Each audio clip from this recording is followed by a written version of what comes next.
to each day, or like put like set a benchmark for yourself, like for a weekly benchmark to focus on like maybe like one certification or a certain learning experience.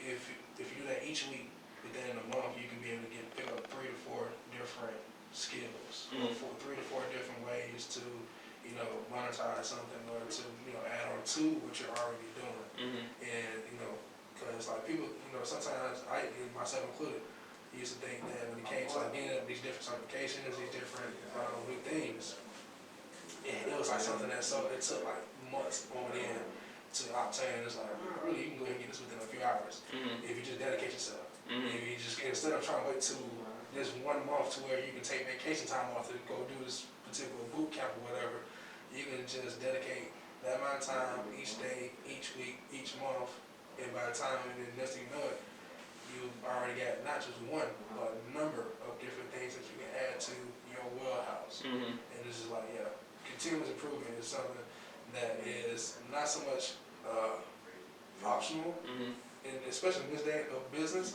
it's more of a requirement. Yeah. Well, I wouldn't say it's a requirement. Okay. Because when it comes to, if you do something very well, these other things can be a distraction. Yes. Like when the world started picking back up, like when the jobs started getting busy and I had to roll out summer and black and projects, there was no more Uber driving on the bike. But I still exercise, but I had to lock in and go with with different. It's still great to have the skills though, but I wouldn't say it's a requirement. I agree with you. If you're a lifelong learner, then it matters because like that stimulates. I'm sure that stimulated you to be able to have I get excited knowing that, oh shit, I'm not just riding my bike. I get paid to ride my bike. I get excited when I can trade Forex and then somebody else just randomly wants to trade Forex too and I get paid off of what they do because they want to do what I'm doing. It's incentivizing. Correct. You know what I'm saying? So if it comes with, even if it incentivizes you, like whatever skill that you're talking about, okay, I'm going to go learn photography. Okay, if I know I have the backing and I have a tight circle of 10 people that I know could book me for whatever, that could clout me up, so now I can go charge this, why not? But it takes a different type of person to scale those things. Yeah. Because ultimately, time is what is the wealth value. Time. Once you have the bread, so it's like, I have enough bread. I didn't need to ride my bike to get bread. Might as well get bread while I'm doing it. Like, this is how that mind state switches, But was I able to scale doing that? Absolutely not. It's just exercise. But I wouldn't say it's a requirement because then it still kind of goes into that mentality still of like, too many chiefs, not enough Indians. You know what I'm saying? Because some people, they don't have the capacity to even sit and think that long. Okay. Does that make sense? I kind of agree with you. The reason why I say it's more of a requirement, more for the self-improvement versus more not trying to please anyone else or anything else. It's more about, for me, the reason I say, hey, because if you like even for you as a merchandise director, there's something that you want that you have an idea that may not fit the current structure of how the business runs, or it may not fit on how the things run currently. So in order for you to figure out how to put that new piece of the puzzle into the current fit, you got to find a way to maneuver some things around that may mean for you to either learn something new or may have to go back to the whiteboard and take what you currently know and kind of evolve the perspective. And that's why I say, like, sometimes, a lot of times, it may be required because it goes back to that continuous improvement for me. So, but I definitely see where you're coming from with it. Yeah. So, yeah. But yeah, when it comes to the whole Chiefs and Indians thing, let me ask you, like, what's your perspective on how that works from your experience? How has that worked for you in reference to people when you see talent and when you see people climbing the ranks and putting the time into developing themselves and developing their results? How do you incentivize on that? Just from a perspective of why I even kind of gave that example is sometimes there's Indians that will try to lead the rest of the pack. Okay. Does that make sense? Like you'll see people who get a position who are not qualified to be in that position. They don't have the skills, they don't have the know-how to really be in that position. Therefore, they're not even respected by the rest of the herd. Yeah. Therefore, your organization or whatever you're doing, you're not about to get the results you desire. Exactly. You don't have the right leadership in place.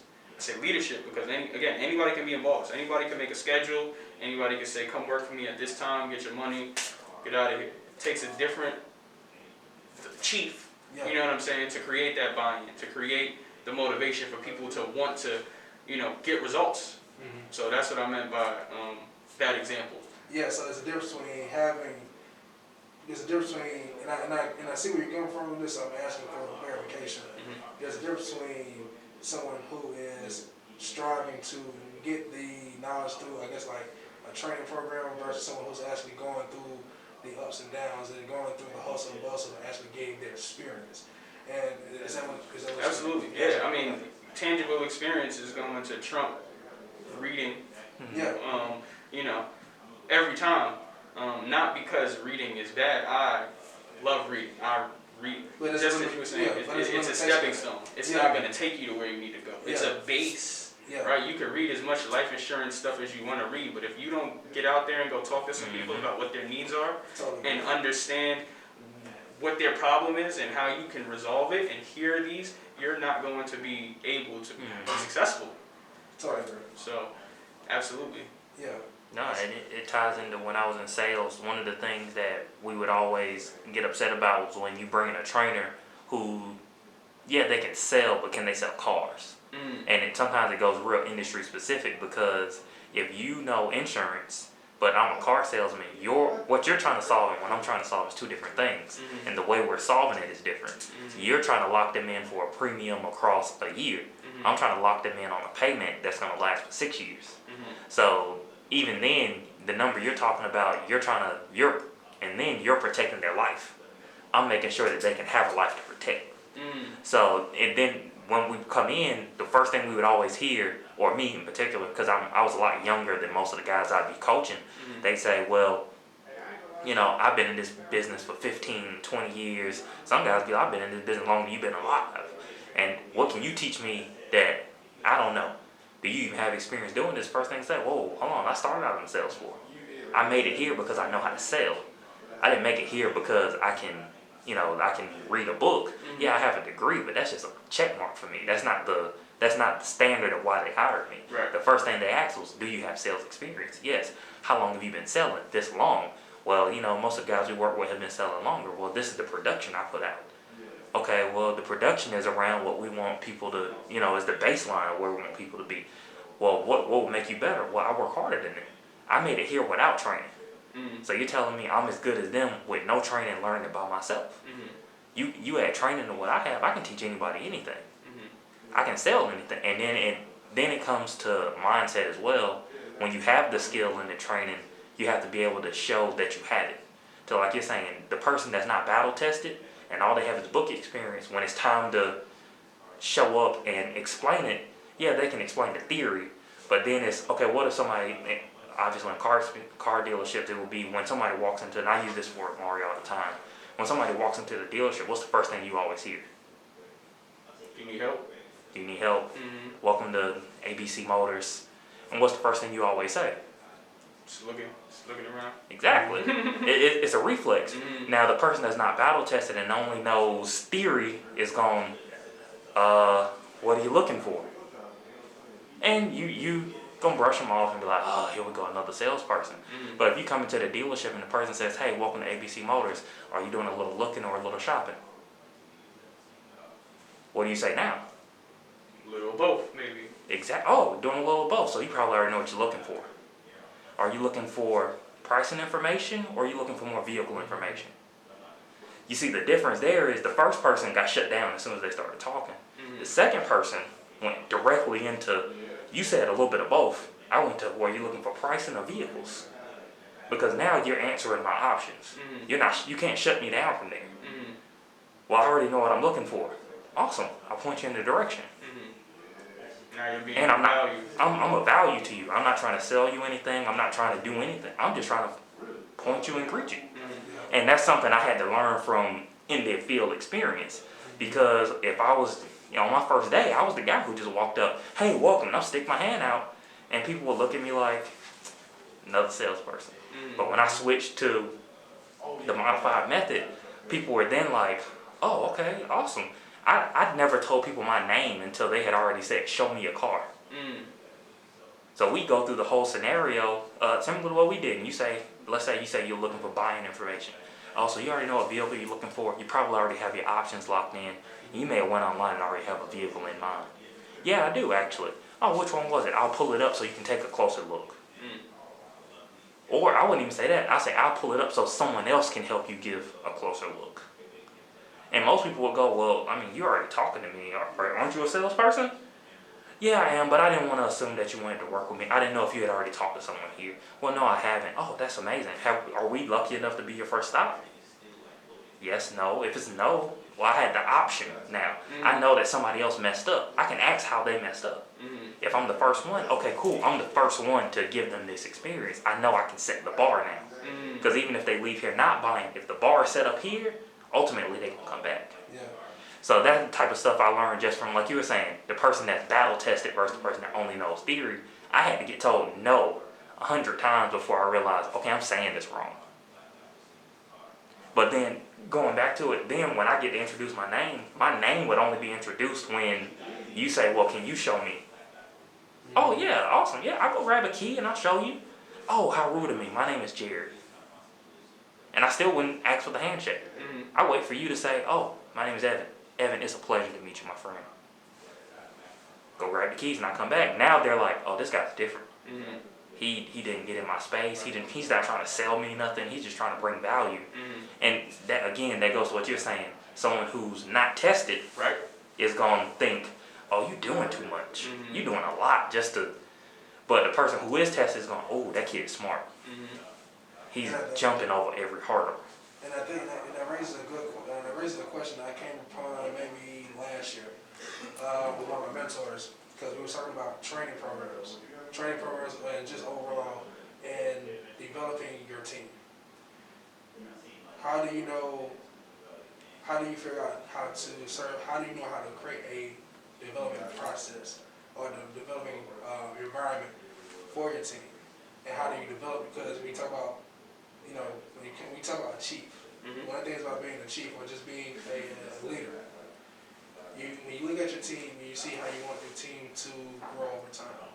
And not just adding people, adding numbers, adding bodies to your organization, but more importantly, taking what you already have and improving it.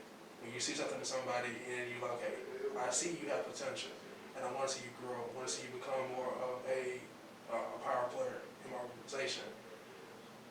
How would you, if you have dealt with that in the past, how did you go about it? Or if you haven't, how would you go about it? I have been through that type of internal process, and what it comes down to is you have to understand who you're dealing with and why. Why are you pouring into certain individuals? And do they have that potential to go to the next level? Again, some people will be perfectly fine reaching their ceiling and being complacent and being where they're at. You can't change that in an individual. Like, it's a tenacity that you have to want to be a chief. Yeah. Right? That's not just a one day I wake up and I want to be a leader. There's people that are their biggest fear is to get up and speak. Right? That is a requirement in leadership because eyes are on you all the time. I have to answer to so many people, and I have to be confident when I'm answering to those people. So when it comes to developing people, you have to be able to empower them to see the process that you are going through. Like, some people will ask you, how did you get so successful, or how did you get to this level? They want to hear the fluff, right? They don't want to hear I had to get on a train 5-6 hours a day. I had to fetch coffee. I had to pack boxes in warehouses. I had to fold clothes for weeks on end.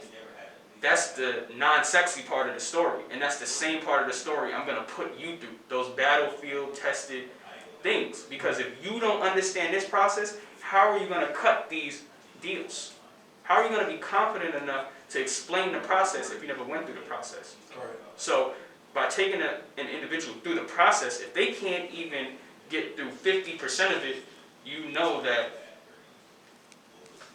not to say that they can't become a chief in some realm, but where you're trying to train them in, it may not be for them. Correct. Does that make sense? No, I totally agree with you. And that's the reason why, I appreciate this conversation, especially this piece of the conversation, because I've sat down with plenty of different business athletes over the years, from a young age out to now. And usually conversations go well until those topics, subtopics come into play, and you start to kind of really see not so much the chink of the armor, but you start to see the calluses on the hands. You start to see how a business athlete is really wired, how they're built. Because how do you take objection? How do you take pushback? How do you take pivoting? How do you take like you mentioned, the not so pretty parts of the lifestyle? So I like this part. This is very helpful.